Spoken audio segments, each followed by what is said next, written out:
Welcome to Masterpiece Women. This is Tina Raines, and I'm the founder of Masterpiece Women, and I am so excited to have you here today. We are a community of authentic women from all over the world, growing together personally, professionally, building businesses and ministries together. And today you're going to hear from a great speaker. So grab a cup of coffee or your favorite tea and sit back and grow with us. Thanks for being here, ladies. Well, welcome back, Masterpiece Women, to the Masterpiece Podcast. And we're just thrilled to be with you today. And we have an excellent guest with us today. We have Bonita Williams. Welcome, Bonita. Thank you so much, Tina. It is a pleasure indeed to be here today. Well, we're just thrilled to have you. And I just love how, connecting as, we're talking about Masterpiece Women, we're talking about the membership site and the platform and community that we've developed, right? I just love how you and I were able to connect on LinkedIn of all places. Yes. And develop this relationship and see how now God is going to use us in different ways to do different things. So, ladies, I'm going to encourage you, if you're not using your LinkedIn platform to network, be sure you do, because it works. Yes, and you meet some amazing, amazing leaders on there. So it's great that we connected. Absolutely. I feel the same way. I love it. So Bonita, I was looking at your website. You are a self-care coach. You are also an author. You also are doing a book as well. And Yes. I would love for you to tell your story. Like, how did you get started in being a self-care coach? And how did you get started in writing and now actually, is it called producing a book? Yeah, publishing. Yes, publishing. absolutely. That's the word I was looking for. Publishing. Absolutely, absolutely. So I'll tell you a little bit about sort of my journey, and it is fascinating when I look back on it, even myself, because I'm like, how did I get here? Doing what I'm doing today, totally loving, absolutely loving what I do, loving helping people, and love meeting and connecting to people just like you, Tina. I absolutely love it. There's nothing else at this point in time in my life that I could really say that I'd rather be doing at this point in my life. And I know that that's a huge statement to make. But just to back up a little bit, I have always been an avid reader. My mom was a librarian, and so she was always gifting me with books to read, with book reports to do. So that just kind of came. Mama, good job, exactly. Mom. That just kind of came out of the environment. My mom was a librarian, and so my head was always in a book.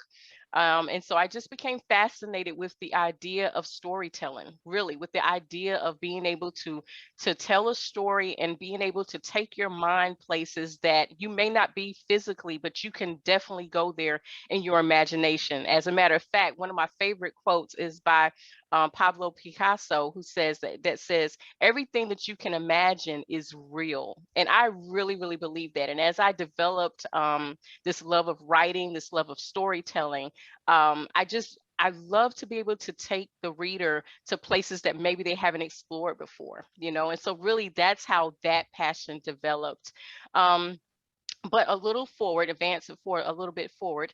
I worked in a nonprofit organization, my first job ever, fresh out of high school and into college. I was just a college kid, a typical college kid looking for work to do, and happened to come across this nonprofit organization. It was the first time that I really was introduced to the world of nonprofit, and I absolutely loved the nonprofit work that we were doing.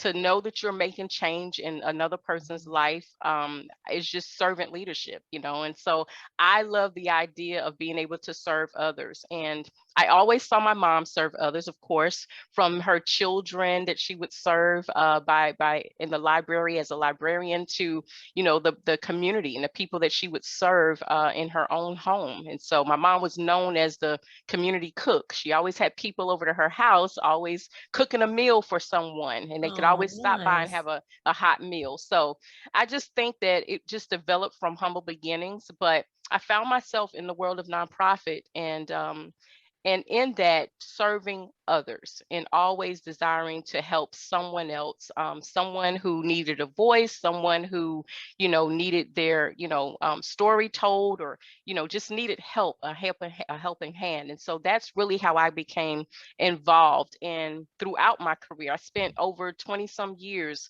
in nonprofit leadership. And so that is sort of my background. But what I realized is that through those 20 some years and beyond, I was serving everyone else, but I was not being kind to myself. Isn't that how it goes? I was Yeah. thrilled when you said you were a self-care coach, because I Yes. am so passionate about us caring for ourselves. And I realized that even myself, most recently, I realized I let myself over COVID gain over 20 pounds, being Yeah. transparent. And Yes. I didn't like the way I looked. I didn't like the Looked. way I felt. My clothes weren't fitting. I was miserable. And I'm Yes. leading all these women. And I told a friend of mine who's a pastor, I said, girl, I feel like a pastor who's like being falling and having sex with somebody. Yeah. And she goes, what? And I said, I feel like a hypocrite, because I'm Yeah. teaching these women to lead well, to Yes. to be servant leaders. And part of a good leader is to have good self-care. And so Absolutely. I realized that I had to look at myself and say, why aren't you caring about Tina enough? What Exactly. in there in you needs some correction? Because you should be caring for yourself as much as you're caring for all these masterpiece women. And I'd pour myself out and pour myself out. Yes. And here I wasn't taking care of myself physically. And so I, over the last month, have been very thankful. I'm at about 15, 16 pounds and exactly. And I started taking my Sabbath again. I'm like, no, God, that I want to help others, but you've told me so clearly. And when we did that Exodus Bible study recently on our podcast, over and over and over and over and over was what he was talking about, was the Sabbath, the Sabbath, the Sabbath. And you and I had that conversation the other day. It was like, you have to do the Sabbath and self-care. So I love what you're doing, emphasizing that, because it is so valuable and so, so important for us to care for ourselves. It really is, Tina. Thank you so much for your transparency. Thank you for sharing that. I think that is the key. I think that the first step to that is awareness, and you can achieve awareness one of two ways. Either you can educate yourself and become aware, or life can happen. And unfortunately for me, that's what happened. Life happened to me. I literally was unaware. I not really ignored the warning signs. I know a lot of people say, oh, you ignored the warning signs. I can honestly tell you, I missed the warning signs. I didn't even know that there were warning signs to look for or to notice. Looking back on it now, of course, hindsight being always 2020, I can certainly see that there were times when my body was trying to tell me or trying to get my attention, but not knowing, Tina, really not understanding that I was not being kind to myself, really, really, really, just caused me to hit a wall one day. And that's literally what happened. A part of my story is that I went to work as I did, had my normal regular routine, traveled into work. And on that particular day, when I went into the office, I was actually getting prepared for a business retreat. Actually, that's what happened. And during that time, one of my coworkers noticed that there was something wrong. I didn't feel bad, or I didn't feel like there was anything to be alarmed about. But she looked at me and she said, I want you to sit down for a minute, because I was actually standing up doing something. And she said, do you feel okay? And I said, yeah, I'm absolutely fine. Why?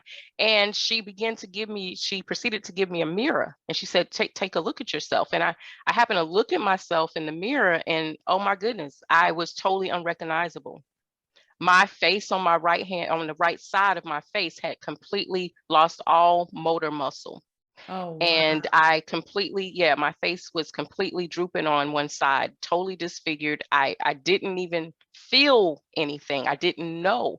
And so everybody, of course, became very alarmed. And immediately, I left work and had to go to the ER. And it was there that I began a long and scary path to this dark, what I call the dark path of change, because at that point, my life totally changed. What I had known, everything that I had done before, everything that I was used to, my routine, my schedule, the things that I was able to control, all of that went out the window at that particular moment. And it was my wake up call that I needed to acknowledge, first of all, and become aware that I was not being kind to myself. And that's a hard thing, but it's even harder when you're out of control, when you're no longer in control, when your body literally says, I can no longer trust you, Benita. So what we're going to do now is we're going to take over.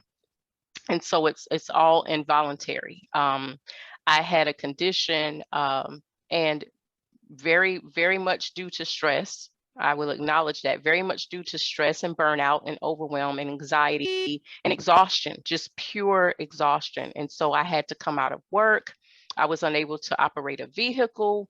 Like I said, life as I had known it and had control of it totally went out the window at that point, and caused me to do, some serious self-awareness and self-evaluation, really, to dig deep inside of myself and say, how did I, high achiever, high performer, on top of her game, helping everybody, serving everybody, how did I end up here in this place, And so it's real for me, because I literally went through it, and I had to will myself really to overcome it. And I think that's the thing today, and why I'm so grateful for this opportunity, for this space and time to share, because I believe there's so many more people out there with stories similar to ours that, if we don't pump the brakes, if we don't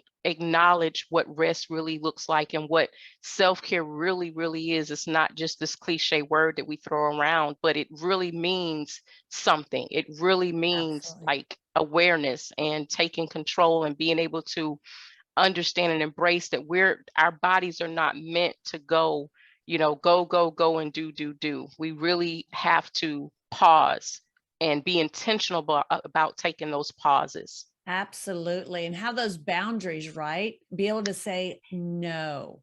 Absolutely. No. I had a dear friend of mine. I just love her. She's actually our speaker for our luncheon this month. And I said to her, I need your PowerPoint by this day. And she's just the most kind, generous, anything she can do for you kind of person. So she's not, firm at all. Usually she's very gentle spirited. And she sends me this message. No, I cannot do that. I will not do that. And I'm sorry if this sounds gruff, but I have to put my boundaries up. I can't overextend myself. This is when I can do it by, and blah, blah, blah. And I'm like, you go, girl. Right. Because we have to. And it was gentle, but very firm. Like, no, we're not doing that way. I can't. Very good. And I'm like, go girl. She's like, I have to have time with my family this weekend because I'm coming there next week because she's flying in to speak. And I thought, that's how it should be. And shame on us if we're not doing that. And I would say there is no shame and there is no guilt, though. And I need to retract that word, because that's one thing that I do believe, that we do too much of that to ourselves. Actually, we need to go, okay, what area in me is still broken? And why am I not taking care of myself? And then take the steps. I got a coach too. I got a coach that is a health and nutrition coach who's walking me through in a plan that was easy that I could follow. And so I knew that I needed that help. And I have a coach for building my business. I have a coach for my health. You have to invest in yourself, and you have to take care of yourself to be the best version of yourself, to be able to serve others. And, one of the things we talked about is servant leadership, and really how that impacts, how self-care impacts your ability to be a great servant leader. Absolutely. So my thought about that is this. It's two things, actually. The first thing is that you don't know what you don't know, you know? And for a lot of people, because it's easy to say, well, gosh, Benita, why don't you just go, lay down and take a nap, or gosh, Benita, why don't you go and take a break and things like that. But when you really are in the business of serving others, you really do put yourself on the back burner. There's nothing that really triggers in you, to like, oh, I need a break, or I need to take some time off, or I need to use the no word and set boundaries and things. Those were things, Tina, that I had not been taught in my culture. Okay. And for a lot of cultures, we're just simply not taught that. A lot of times we're always taught to give and give and give, right? And we're taught to, I'm a caregiver by nature. I've been a caregiver since the age of 14. I used to live with my grandmother, okay? And so I cared with her and for her. My mom, I cared for my mom until when she had a terminal illness, and I cared for her until she transitioned. My husband, my best friend, has a significant disability, and so I'm his caregiver as well. So I've always worn the hat or the role of caregiver. And so, yeah. And so no one tells a caregiver, hey, guess what? You need to be cared for. And really, there's no one in your circle, okay, to really pull you aside and say that, because you're so busy meeting and attending to the needs of other people. So I want to encourage people, right, there's no shame and there's no guilt, because the truth of the matter is, for a lot of us, we just simply didn't know. We just simply did not know. But the thing is that once you become aware, however that awareness happened, if it happened abruptly like it did for me, if you hit a brick wall like I did, or if you start to notice subtle changes, like you said, I don't feel good about myself, I'm not happy with the way I look, I'm noticing I'm gaining weight, or I notice my hair is falling out, or I notice this or notice that. If you can tap into your inner self and really look at and become aware of the little signs and changes and the little things, that the warning triggers and signs that your body is giving you, then that's a start. That's a start. And so I want to encourage people not to be ashamed, but to really be empowered and encouraged by that, because that's half the battle right there, is just your awareness of that, 100%. And then it's absolutely. And then when it comes to servant leadership, the thing that I love about servant leadership is a couple of scriptures. One that says, in order to be a great leader, you must first serve, and that's true. You do need to serve in order to lead. But in that as well, I believe it was Paul that said, follow me as I follow Christ. So the leader is always following as well. And so I think that if we think about servant leadership in that term, that number one, in order to lead, you must serve, but that the leader is always a servant to someone else. You're always following someone else. And so I think that's, so that's true. how we get there. One of my favorite books. So I coach life work leadership here, and it's a Christian organization for leaders, and they actually have it. You're in Atlanta, right? No, I'm in North Carolina. That's right. Neighbors. That's right. You're North Carolina. Yeah. I actually did it in Atlanta. For some reason, I was thinking you're in Atlanta. But anyway, one of the books we read is Lead Like Jesus. And it is such a phenomenal book, because if you really watch his life, I mean, look at the servant he was. He wasn't, even though he was the savior, he was such a great servant. So it's a great model to model after if you really pay attention to his life and how he served others. So it's very valuable. And in that, one of the topics we always like to talk about at Masterpiece Women is taking off the mask and being transparent, being vulnerable, because that's really what helps people grow. That's really where, if I tell you, oh yeah, I was struggling with this, I'm just being transparent and honest, then someone else is going to hear me and say, oh, it's okay to just be real, because that's Hmm. how we should be. That's how we really grow. That's how we thrive. And Yes. so we're very passionate about it. And we do a lot of authentic communication in our community membership group as well, because it's just so valuable. So I would love for you to share, Benita, maybe an experience you had where authenticity played a big role in your leadership, and how did it affect the way you were leading? How did it affect the people around you? Absolutely. Thank you. Being in an organization, one organization for over 20 some years, of course, there are so many lessons, Yeah. so many things that you learn.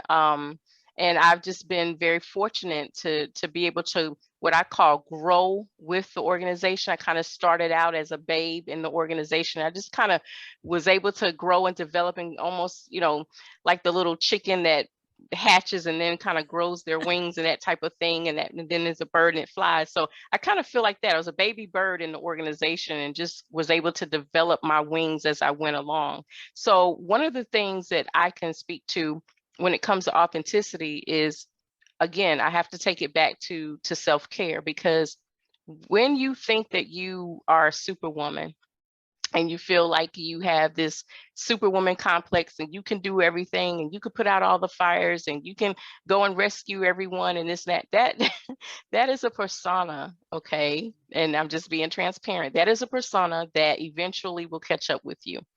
And so what I will say is that I learned that throughout my, tenure in my profession, is that I was trying to be superwoman to everyone and to everything. In in the service industry, human service industry, you're constantly looking for ways, again, to advance the overall goal and objective and achieve, what it is that you want to achieve to help the people, to serve the greater good, so to speak. And in that, though, I had to learn how to be real with me. I had Mm. to learn that, Benita girl, you are going to burn yourself out. Like, you are going to all the time saying yes, all the time being able to be available, all the time handling everybody else's everything, but again, not being true and authentic to you. Yeah, So I believe authenticity starts from within, because real authenticity allows me to be great at what I do without feeling the need to have to do and be great for everybody else and do everything else that everybody else is doing. I allow space now, Tina, for people to shine in whatever it is that they're great at, right? So what my absolutely. message is now is, in authenticity, you find the thing that speaks the most to you. You resonate with your inner self and your inner core and who you believe that you're called to serve, and you stick there and know that that's enough. Know that what you're doing and who you're serving is enough. You don't have to feel like you got to go and rescue and save the world. That also allows you to build confidence in what God is giving you, what He's put inside of you. And also, you can then recognize the greatness that He's put inside of each and every single person, you know. So now I So don't need to true. feel, yeah, I don't need to feel like I have to be Tina, and Tina doesn't have to feel like she has to be Benita. We are both in our own respective, passions, Yeah. doing what God has called us to do. And it makes the world so much better. And Oh, it it makes our jobs does. so much easier when we can come from that place of authenticity. Oh, 100%. I agree. Yeah. And it's so needed for women to get out of that mode of competition. Like, I have to Competition, be yes. everything. And that's one of the things I say all the time at our luncheons, at our events, and our membership. Yes. We have no competition here. It's all collaboration. Because think Yes. about when a bunch of women come together, they can do amazing things together. And Yes. so when God called me to do Masterpiece Women, that was one of the big things that I'm, just very passionate about, making sure that we're collaborating, because I know that God loves unity and not division. And I Absolutely. know that, I've seen it. We've raised, when the other organization I was with, the Yeah. not-for-profit I led for several years, we raised millions of dollars for these Yes, projects because the women came together and we rallied. It wasn't just me. It was like these groups absolutely. of women leaders. And I see them doing it with you and myself and a couple of, Yes. well, actually quite a few other organizations that we've all kind of come together and say, you know, we all have a part in this and it's all a little bit different. And some Yes. of us even overlap. And you know what? That's okay. Because Yes. I don't want to do everything, you know. I was going, hey, Bonita, you want to help me with the membership? You can help with the self-care Exactly. part of it. Yes. Because you know what? That's what you're so gifted with. And that's Absolutely. how we should be, is look to see who around Who- you, who's around you? What are their gifts? What are their talents? What are their passions? And Yes. help them to ignite them, help them to launch in them, and not go, oh, wait, but what if she gets a bigger platform than I do? Or what if she, Right. who cares? Right. Like, really, I don't Listen, have to be you or her or them, you know, and vice versa. I telling love you, that. That's like such a there's beautiful picture of authenticity and just there's being so real much with freedom. yourself. Yeah, there's so much freedom in that. And when I think Oh, about servant leadership, that's what I think about. I think about, because the whole core of servant leadership is building people. It is personal and professional development for people. It's seeing them be their best selves and helping them to develop that. And so when you're able to not kind of rain on someone else's parade, so to speak, but when you're able to join the party and dance in the rain with them, it makes life so absolutely. much more beautiful. And you don't feel this pressure to perform, or this pressure like the spotlight is always on you to be on all the time, that type of thing. And so, yeah, Absolutely. authenticity is so much different for me today. And I try to help others through living example. I try to live out, what I truly, truly believe. That's Yeah. wonderful. So Thank let's you. talk about being a little authentic here. Yeah. What would be one of those times when you're building, because you've built not for profit, you've also built a business. Yes. When, give me an example of a time that you failed or something went really wrong. You made a bad choice. And how did you handle it? Because I also believe that that's a great opportunity for women to see other women's failures and learn from them and avoid them. Especially the Absolutely. younger ladies that are watching these, that are thinking about building businesses. Learn from those of us who've gone ahead of you and Yes. made mistakes. The value in our mistakes are so much greater than the knowledge that we're going to teach you, because there's so much wealth from failing. I mean, it's Yes. a beautiful thing. I look at all my failures and go, wow, I learned so much. Absolutely. And I don't really even call it a failure. I say either you win or you learn. That's my motto. Either you Exactly. win or you learn. Exactly. And so what that's how I liken it. And so I will give there's a couple of examples actually that came to mind.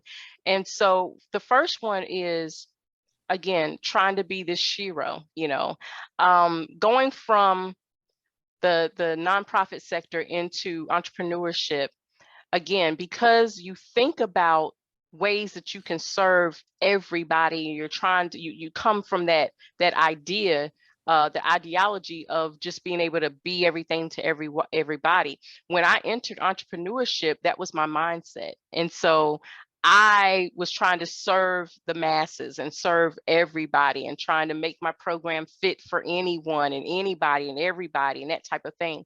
But what I quickly realized is that, no, Benita, you have a specific message, Yeah. you have a specific niche, a specific market. There's a specific people that you're called to. And so you don't have to go out and feel like you've got to take on the world. I think that's the overall message that I'm trying to make here, is that each person has a piece of the puzzle to the bigger picture, to the overall Absolutely. picture. And so you just need to find out, like, what does your piece of that puzzle look like? Who are you serving? Go do your research, find out your target audience, that type of thing, and really niche down to what is it that you want to share and who is it that you're wanting to share it with.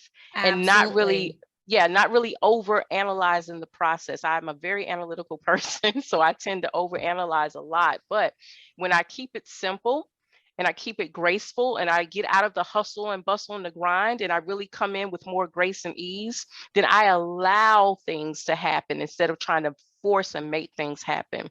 I live by, this motto, I always try to do, delegate, or delete.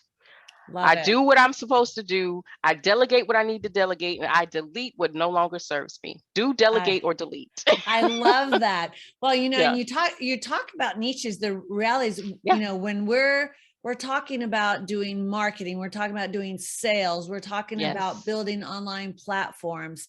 What you don't realize, and what a lot of people don't realize, right, is that it actually hinders you when you're doing everything for everybody. Yeah. When you narrow it down to your niche audience, you figure out Yes. who is it you want to serve. Like, I know exactly who I want to serve. Our Yes. main avatar is the Christian woman who wants to build business God's way, grow personally, grow professionally. Like, I know in our age group is between 35 and 55. You That's got it. really our target. However, that doesn't mean you're not going to attract other women.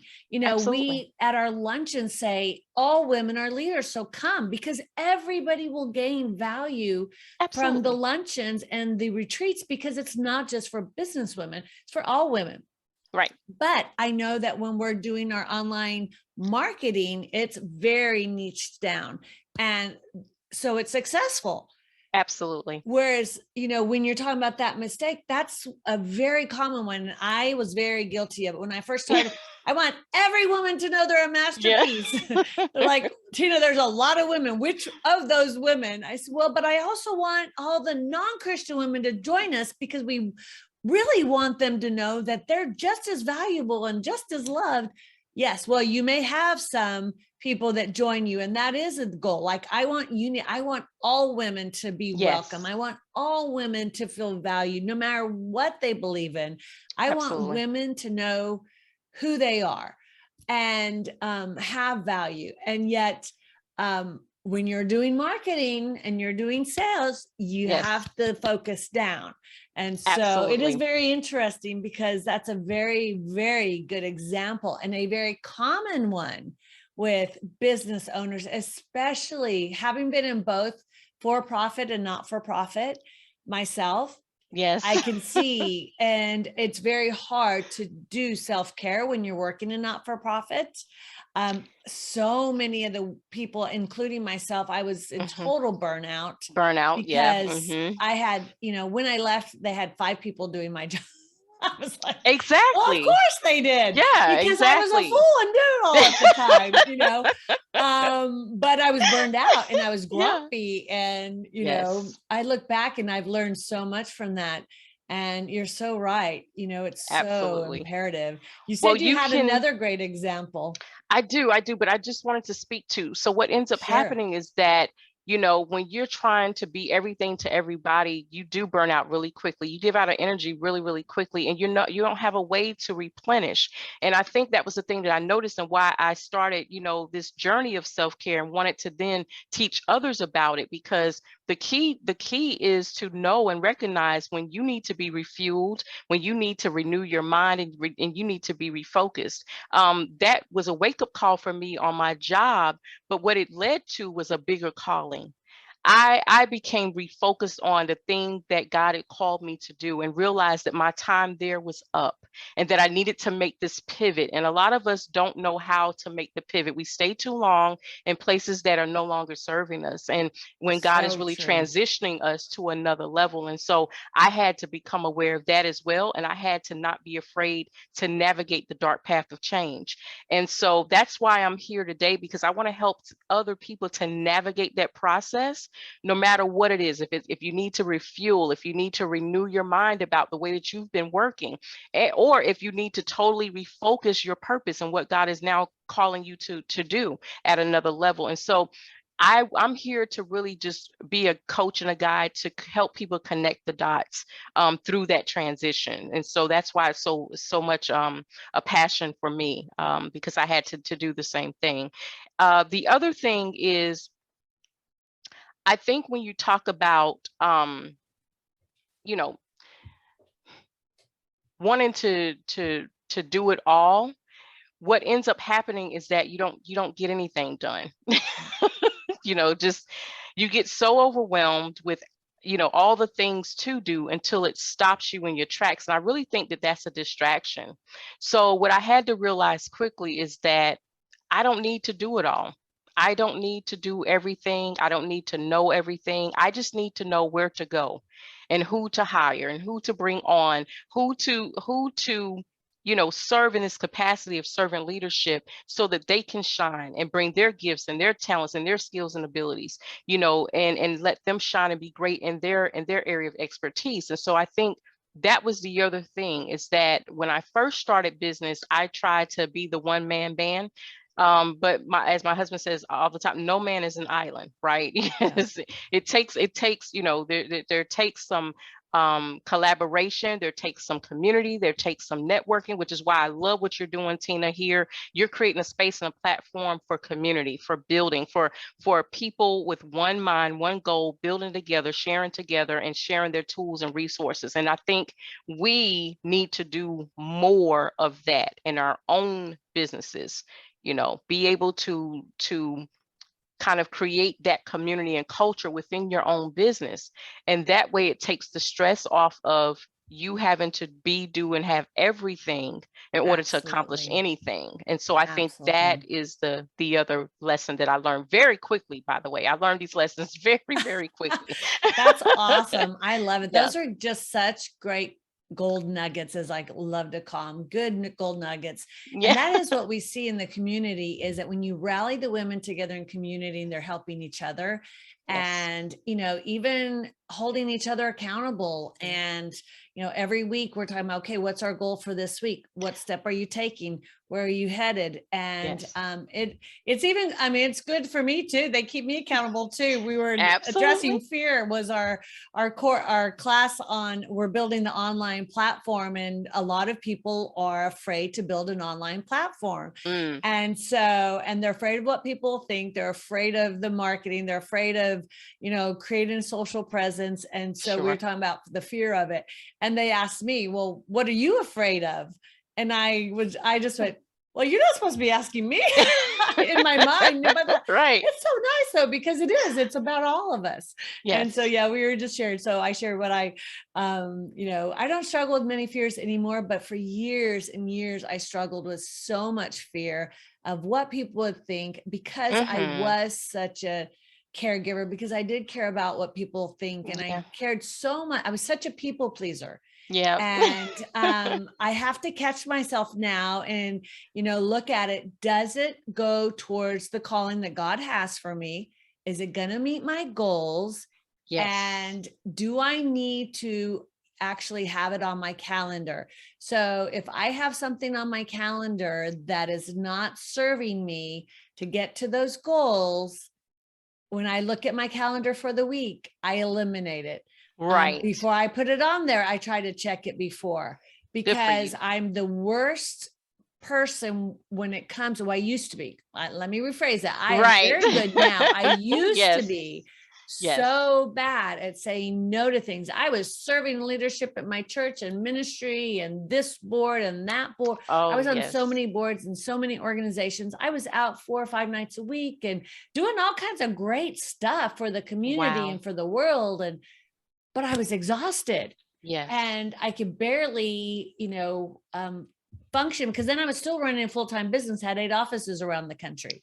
Wow. And so I definitely got a coach who said the same thing to me. Tina, what's your passion?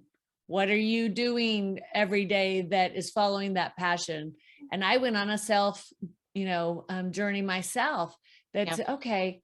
Where do I really want to be, and where does God really want me? And I ended up selling part of the business, closing some of it, and then went into full-time ministry. It was crazy.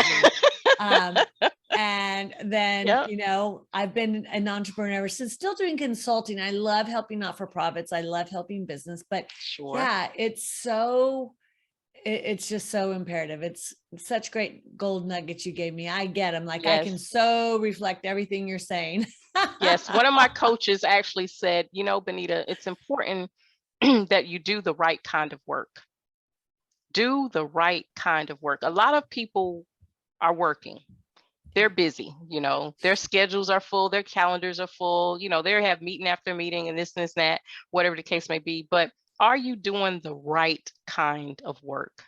And that, Absolutely. to really process that, like to really think about, because the thing about it is, time is the most precious commodity.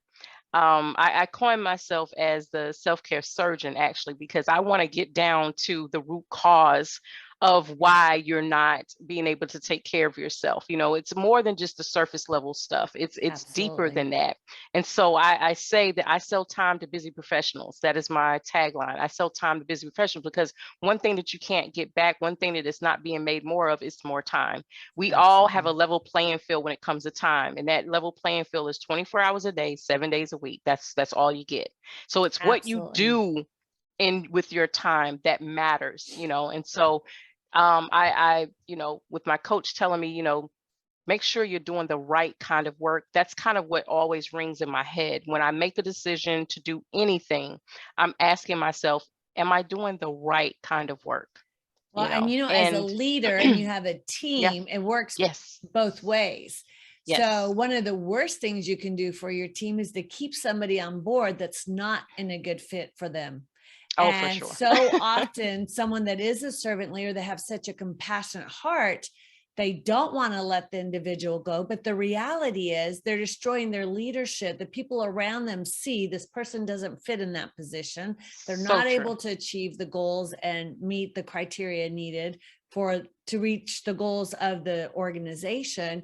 And they just keep giving them chance after chance. Well, that's actually not serving them, your team, or yourself well, because it's destroying their respect for you, number one. But also, number two, that individual is going to go thrive somewhere where there is a right fit for them.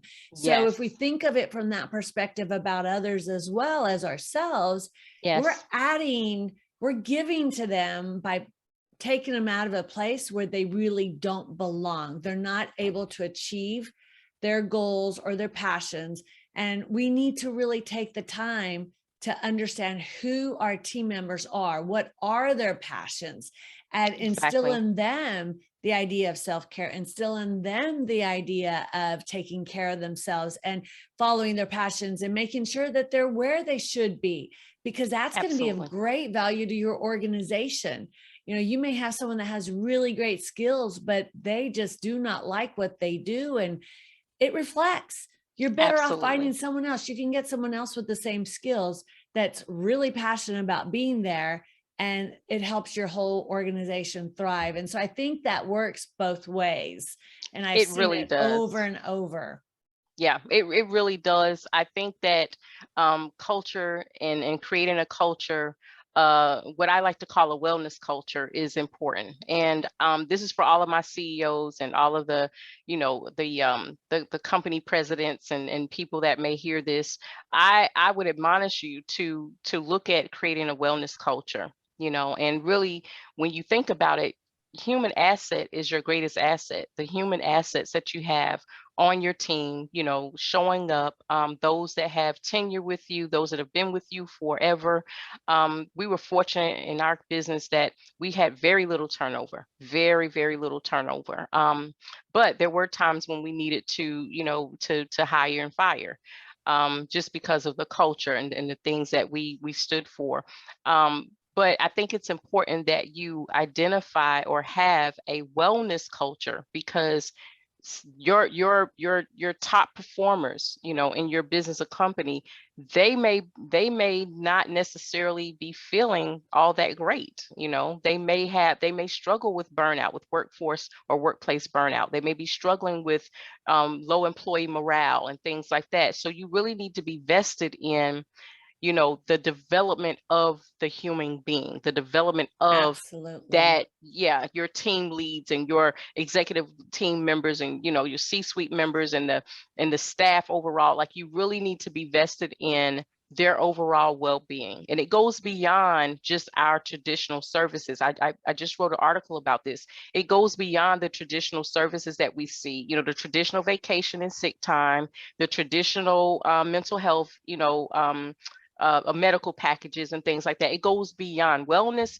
benefits, and wellness programs go far beyond just those traditional measures that we have. We need to go beyond that and look into, what's their home life like? What is their health life like? What is their social life like? Like really be invested in what is their mental health like and emotional health like? Like let's explore beyond just the traditionals, and you're going to save your company a lot of money that way. Oh, absolutely.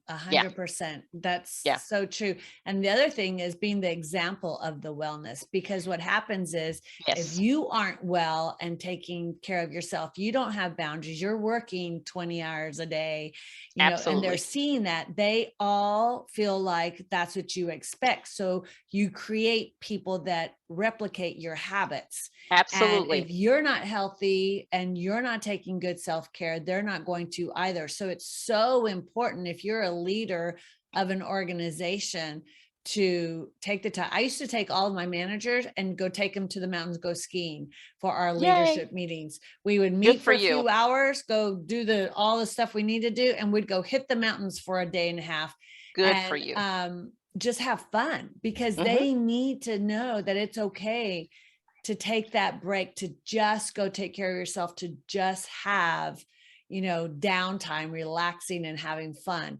And so I'm going to encourage you leaders out there, take your staff and do something fun with them, but get to know them. What is it that they need so that you can invest in their wellness? Because like Bonita said, if we don't know our people, if we don't know our team members and know about their personal lives and their family lives and all of that, it's really hard to know how to serve them well. So, so often when I've dealt, because I was in staffing that was my background for so many years. So I did a lot of, consulting for hospitals and different organizations, and we recruited executives, et cetera. Wow. And then I'd mentor the executives that were working for me out in the hospitals.